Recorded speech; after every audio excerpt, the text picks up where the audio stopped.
Close your eyes and see it. You wake up one morning, and the silence is heavier than usual.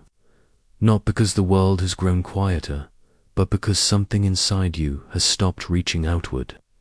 There are no notifications, no unanswered texts. You keep refreshing, no endless loops of rehearsed conversations in your head. The air feels still, almost foreign, because for the first time you haven't spent the morning strategizing how to keep someone from slipping away. Now, pause. What if this silence, this absence of frantic chasing, wasn't loneliness at all but freedom? You've been told since childhood that relationships, friendships, even family bonds are nurtured by pursuit, that if you don't chase, you'll be left behind, that silence is abandonment, that pulling back is weakness, that effort, sometimes desperate, sometimes humiliating, is proof of love. But is it really? Or is it something darker, disguised as devotion? Imagine a life where you no longer beg for scraps of attention, where you no longer run barefoot across broken glass just to keep someone from walking out the door, where you no longer contort your identity into a shape that pleases others, while your soul fractures silently in the background. It sounds peaceful, doesn't it? But here is the paradox. The very thing that terrifies you, being left alone, is the only path to dignity, and the very thing you cling to, chasing others, what keeps you enslaved. Have you ever noticed this? That the harder you chase, the farther they drift. That the more you prove your loyalty, the more invisible you become. That the more you stretch yourself thin, the more forgettable you feel. Isn't it strange how the ones who least respect themselves end up the most abandoned, while the ones who refuse to chase seem to draw the world toward them almost magnetically? And yet, deep down, there is a whisper you rarely dare to confront. What if you stopped running after anyone? What if you let people walk away and discovered that their absence didn't destroy you, it liberated you? What if the people who truly saw your worth never required pursuit, only presence? You've been conditioned to believe silence equals rejection. But what if silence is actually what if not chasing is not an act of coldness, but of quiet power? Think of the times you begged someone to stay. Do you remember the taste in your mouth? That bitterness of unspoken humiliation? Do you remember how your chest tightened, how your body seemed to curl in on itself, as if protecting a wound too raw to touch? That is the body's way of telling you the soul is being betrayed. That is not love. That is self-erasure. And here's the haunting question. Why do you chase those who walk away, but neglect those who naturally stay? Why do we, as humans, find ourselves magnetized to indifference, while overlooking the gentle constancy of those who never asked us to prove our worth? Somewhere inside you, the answer trembles, because we confuse abandonment with validation. Because when someone withdraws, we believe our value is at stake. And so we chase not the person, but the reassurance that we are not forgettable. But what if the very act of chasing is proof that you've already forgotten yourself? The world worships noise. It tells you to fight, to demand, to insist on your place in others' lives. But maybe there is a deeper, quieter rebellion, one that looks like letting go.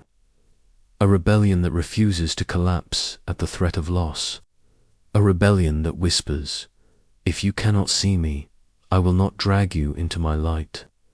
If you cannot hear me, I will not scream until my throat bleeds.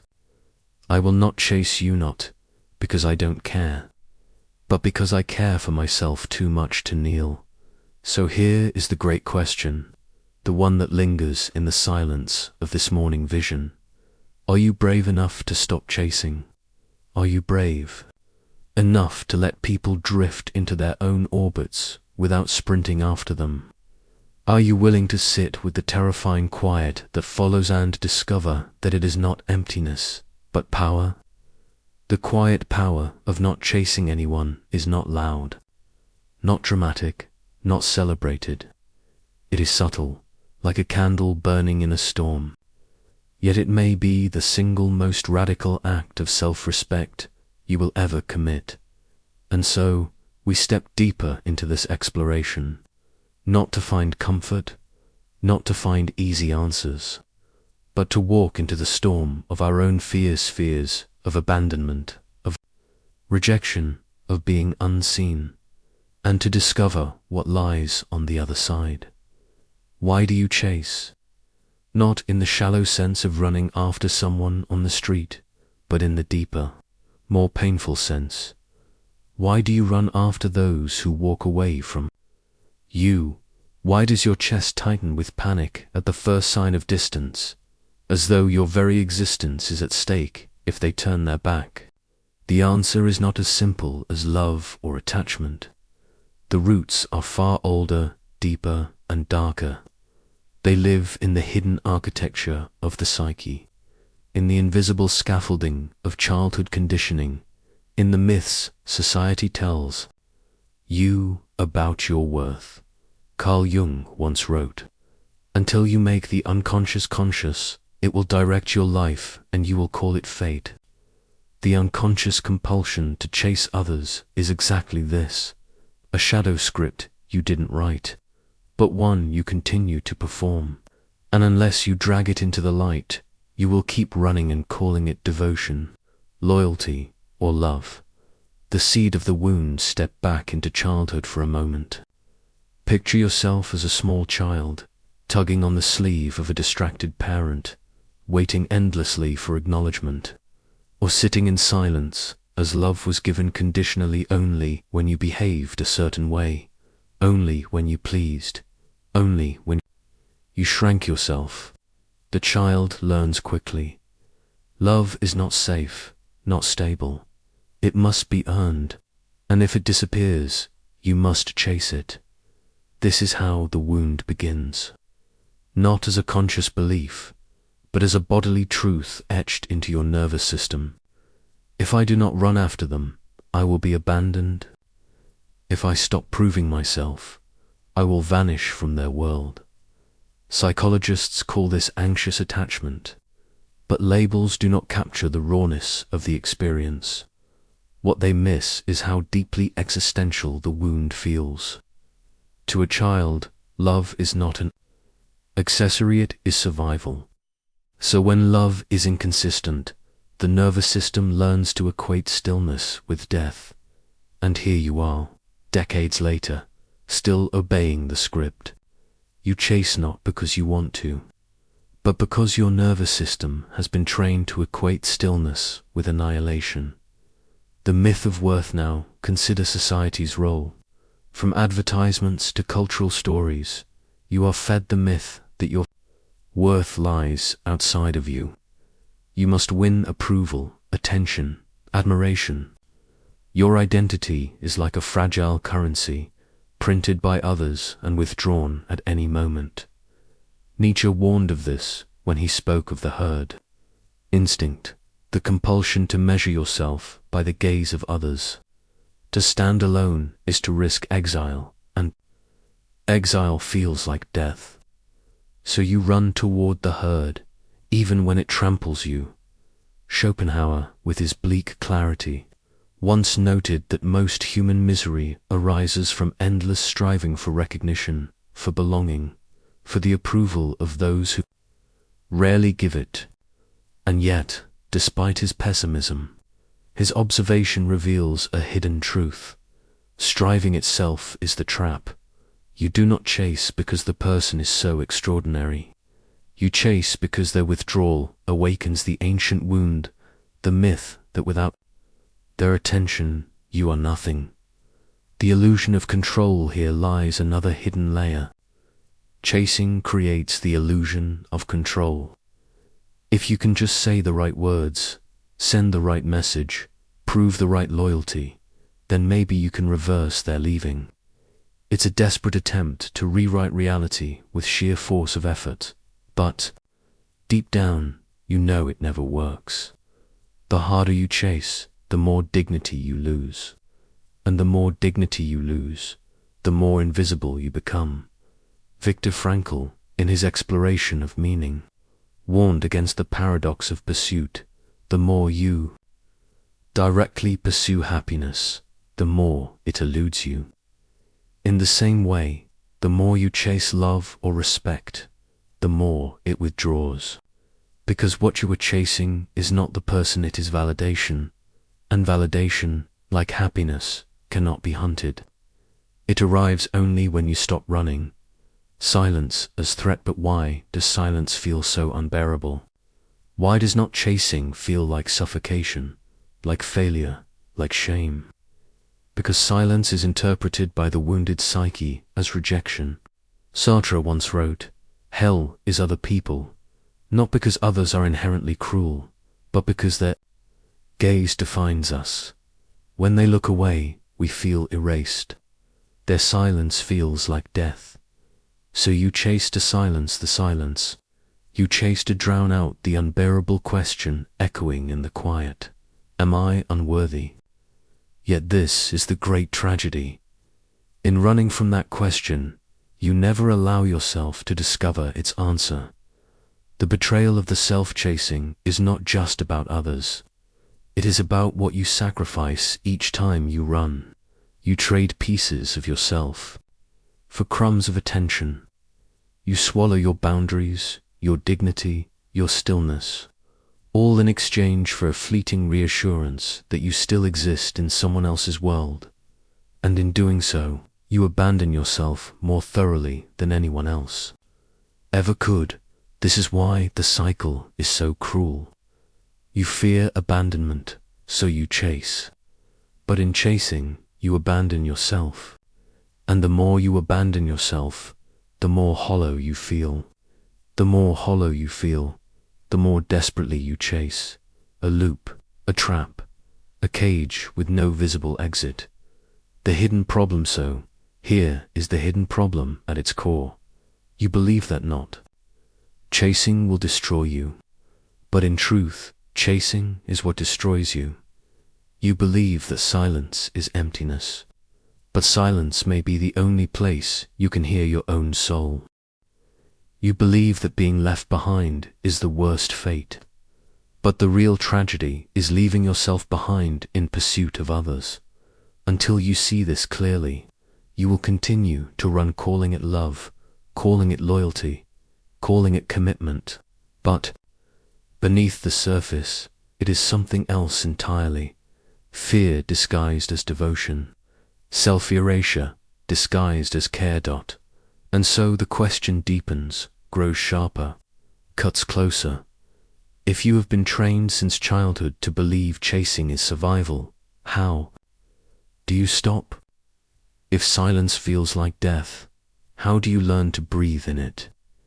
If abandoning yourself has become a habit, how do you begin the rebellion of returning to yourself?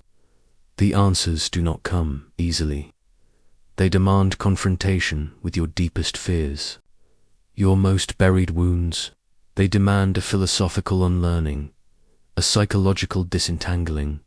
And before we can even glimpse freedom, we must first face the consequences, the unseen costs of continuing down this path. Every action has a shadow, and when you live your life chasing others, the shadow grows long, dark, and suffocating. It is not just the humiliation of running after those who do not turn back. It is not just the sting of rejection. It is the slow, invisible erosion of your very being at first. It seems harmless, an extra message sent, a call made, an apology spoken when you were not truly at fault. But over time, the act of chasing becomes a silent ritual of self-betrayal, and its consequences spread farther than you realize. The distortion of relationships. When you chase, you tilt the balance of any relationship. Love becomes a transaction. Respect becomes asymmetrical. Connection becomes contaminated with desperation. Think of it. The person you pursue may not even respect themselves enough to remain steady. Yet your running after them teaches them a dangerous lesson. Your presence is negotiable. Your value is conditional, and your loyalty is automatic.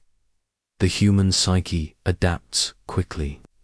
If someone learns they never need to meet you halfway, why would they? If they discover you will always run toward them, why would they take a single step in your direction? Chasing, then, does not only rob you of dignity, it robs the other of responsibility. And so the relationship becomes distorted, one partner carrying the entire weight, the other floating without effort, unaccountable, unchecked. But here lies the cruelest irony. The more you chase, the less you are truly seen.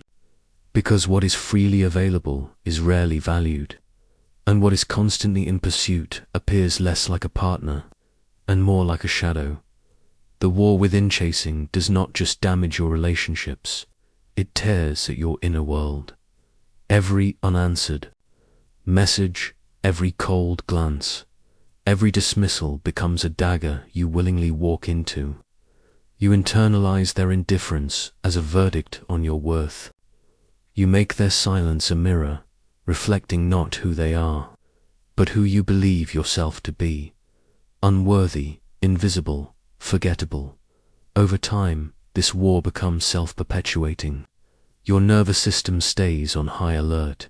Your mind loops endlessly. On what did I do wrong? Your body curls with shame. Neurologically, chasing trains the brain into a state of hypervigilance, where absence is interpreted as danger and presence is never enough. It is like living in a house where the walls are made of glass, fragile, transparent, always threatening to shatter. Every gust of wind, every small withdrawal from another person rattles your entire foundation. And the tragic part, you begin to mistake this fragility for love itself. You confuse anxiety for passion, instability for intensity. You call it romance, devotion, destiny, when in truth it is trauma reenacted. The loss of identity when you chase. You stop being yourself. You become a projection, a performance, a carefully edited version of who you think will be accepted. Maybe you downplay your needs. Maybe you silence your anger. Maybe you laugh at jokes that cut too close to the bone. Maybe you apologize before you've even spoken. Piece by piece, you dissolve. Soon, you don't know who you are when you're not chasing. You've become an echo in someone else's story, a secondary character in their script. And here is the devastating consequence. When you no longer know who you are, even those who might have loved your true self cannot find you, because you are gone buried beneath masks, beneath performances, beneath the exhausting theater of pursuit. The cultural disease. Step back for a moment and see the larger pattern. Our entire culture is built on chasing. Chasing money, chasing status, chasing likes and followers, chasing approval from crowds we will never meet. You live in a world that monetizes your insecurity. Every advertisement whispers the same lie. You are not enough yet. But if you buy this, achieve this, look like this, maybe then. So when you chase people, you are not just acting out a personal wound. You are embodying a cultural disease, a society addicted to pursuit, a world that fears silence so much it drowns itself in noise. Is it any wonder then that not chasing feels rebellious? That silence feels terrifying. That stillness feels like failure. The slow death of the soul. Here lies the ultimate consequence. Chasing is not merely exhausting, it is corrosive. It eats at the core of who you are. Every time you run after someone who does not see you, you tell your soul, you are not worth being chosen freely. Every time you swallow your truth to keep someone close, you whisper to yourself, your voice is too small to matter. Every time you ignore your own dignity in the name of keeping another, you repeat the lie, you are replaceable, and the soul, once betrayed enough times, begins to wither, not loudly, not dramatically, but quietly like a candle deprived of oxygen, flickering in the dark until only smoke remains. This is the consequence most people never see.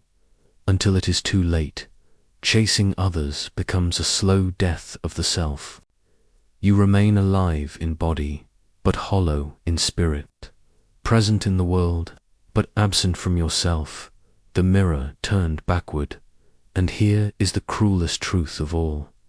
When you chase, you believe you are fighting for connection, but in reality you are running from yourself.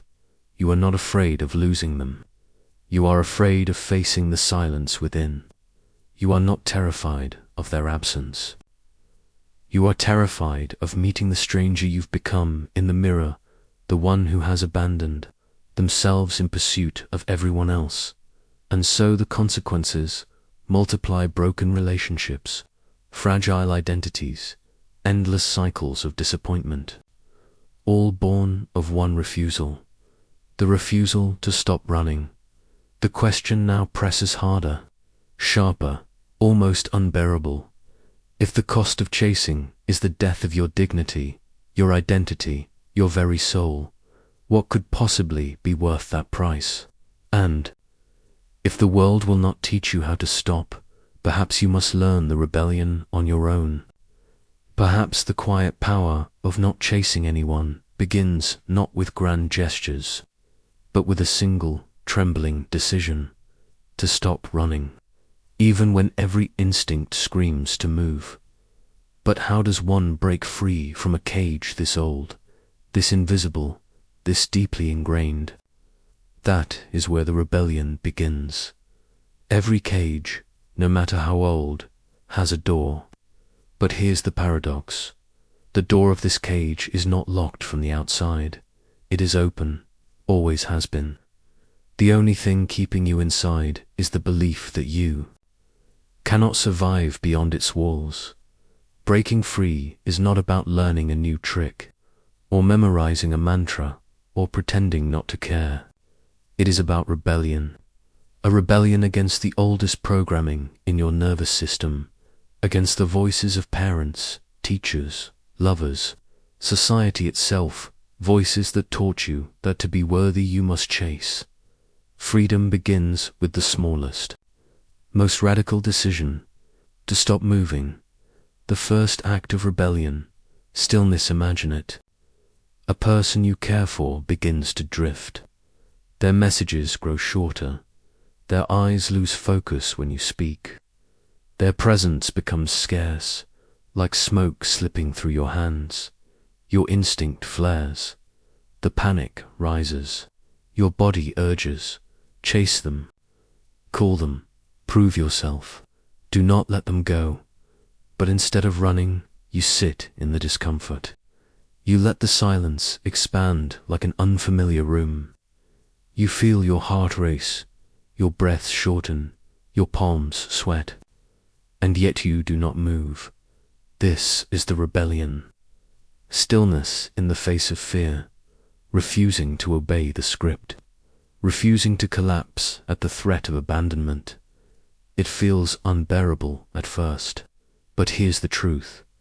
Every second you endure the silence, you reclaim a piece of yourself. You show your nervous system that stillness does not equal death.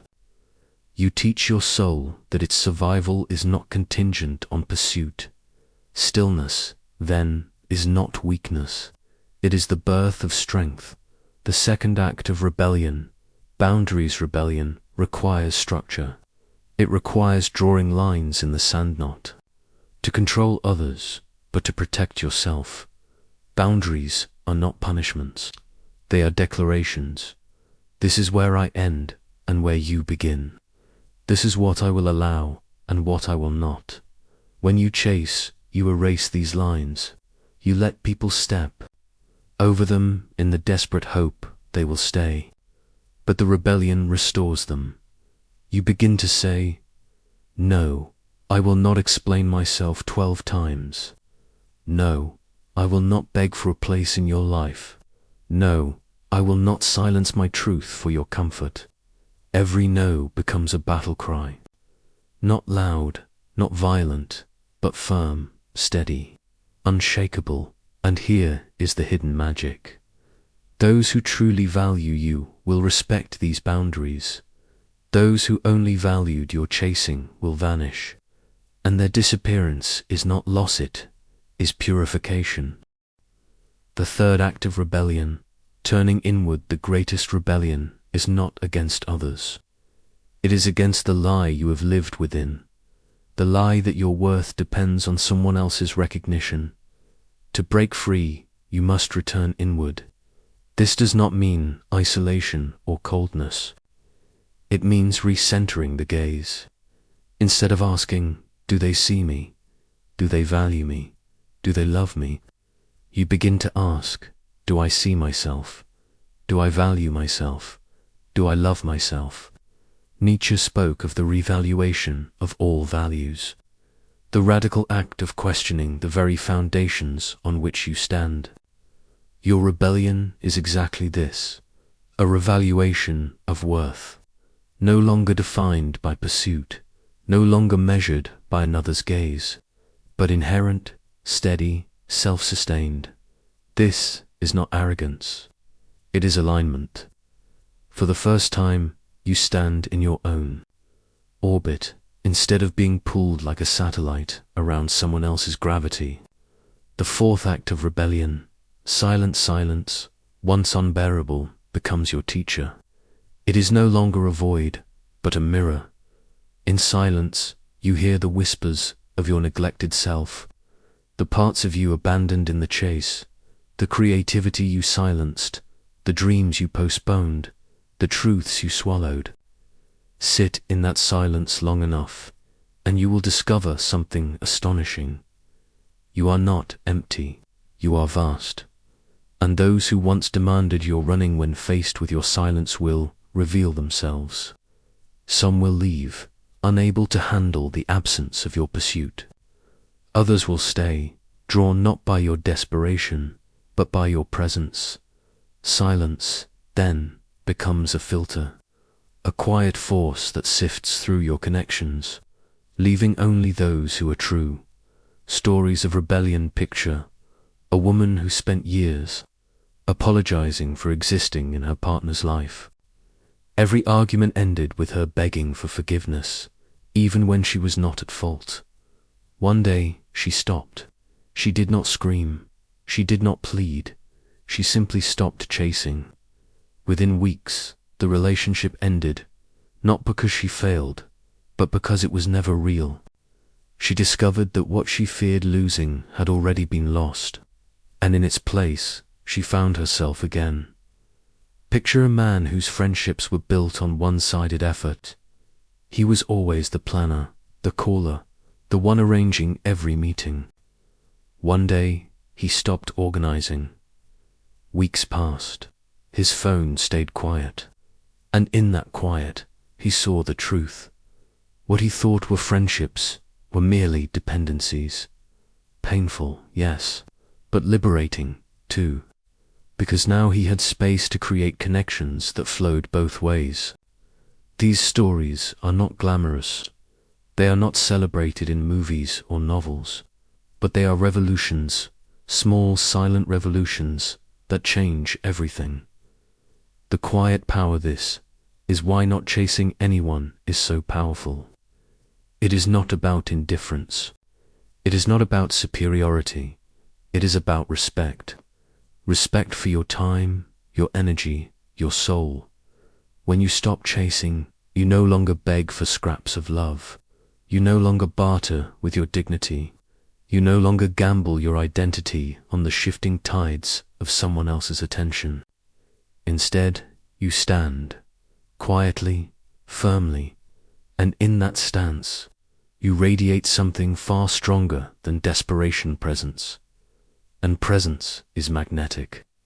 Not because you try to pull others in, but because you have anchored yourself so deeply that others cannot help but feel it. The rebellion's cost, do not mistake this for an easy path. The rebellion comes with loss. You will lose people. You will lose illusions. You will lose the temporary comfort of pursuit. But what you gain is immeasurable. The return of your own self. The restoration of your dignity. The unshakable peace of knowing that your worth was never in the chase, it was in the stillness. The rebellion begins small, a single moment of silence, a single boundary drawn, a single decision not to run. And from that single act, a life reshapes itself. The cage was never locked. The door was always open. The only question is, will you walk through it? Close your eyes one last time and imagine this. You are standing alone in a vast field at dusk. The horizon stretches endlessly, painted in gold and violet. Around you, there is no one, no footsteps to follow, no voices calling your name. The silence is heavy, but for the first time, it does not frighten you.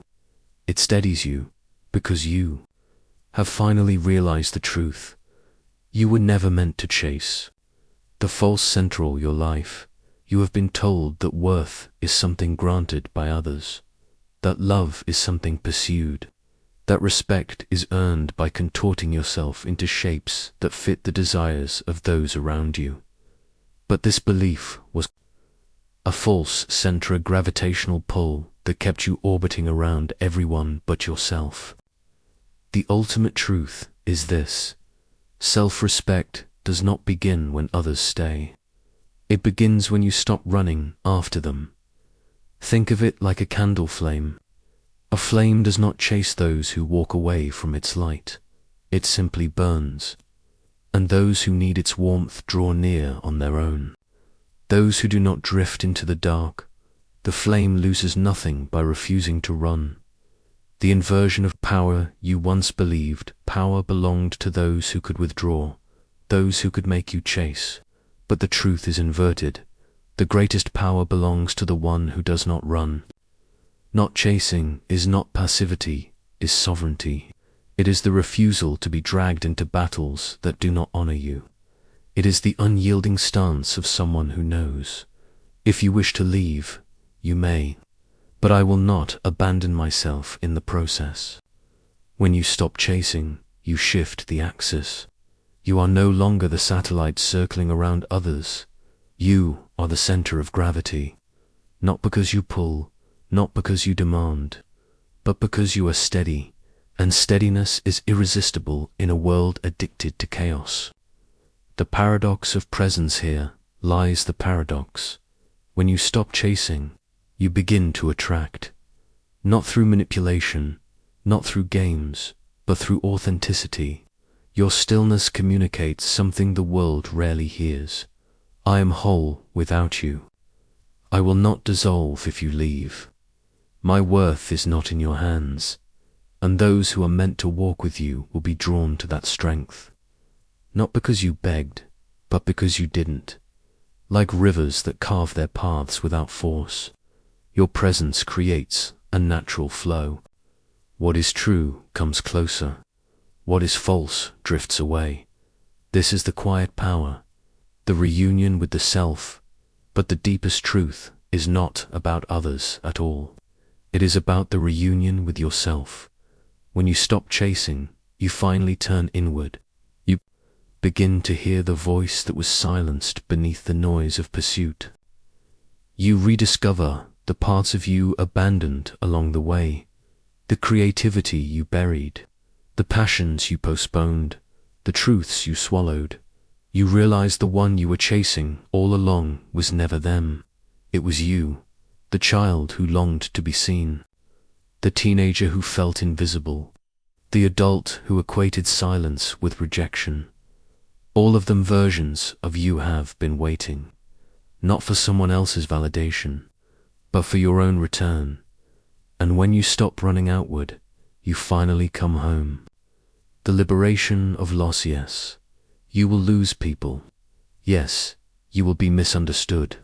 Yes, some will call you cold, distant, arrogant. But here is the liberation. When you stop chasing, you do not lose anything real. You only lose what was never truly yours. And in that loss, you gain something priceless, the unshakable knowing that you can survive without clinging, that your dignity is not negotiable, that your soul will not collapse if someone walks away. What greater freedom could there be than this, the quiet power? This is why the power of not chasing is quiet. It does not announce itself. It does not roar. It does not demand recognition. It whispers. It waits. It endures. And in that quiet, something extraordinary happens. You no longer need the world to see you in order to exist. You are no longer a reflection in someone else's eyes. You are whole, complete, luminous in your own right. Others may come, others may go, but you remain. And in remaining, you discover the one truth no one ever taught you. Self-respect is not about holding on. It is about letting go without losing yourself. The final vision, so picture yourself again in that vast field at dusk. The horizon still stretches endlessly. You are still alone. But this time, you are not waiting for anyone to appear. You stand still. You breathe deeply. You feel the ground beneath your feet, solid and unshakable. And as the stars begin to emerge in the sky above, you realize this silence is not emptiness. It is fullness. It is presence. It is power. The quiet power of not chasing anyone. Closing words. Perhaps this is the truth you have been running from all along. You were never chasing them. You were chasing yourself. And the moment you stopped, you found what was always waiting. So let them go. Let them drift. Let the silence expand. And in that silence, listen closely. You will hear the sound of something returning. It is your dignity. It is your voice. It is you.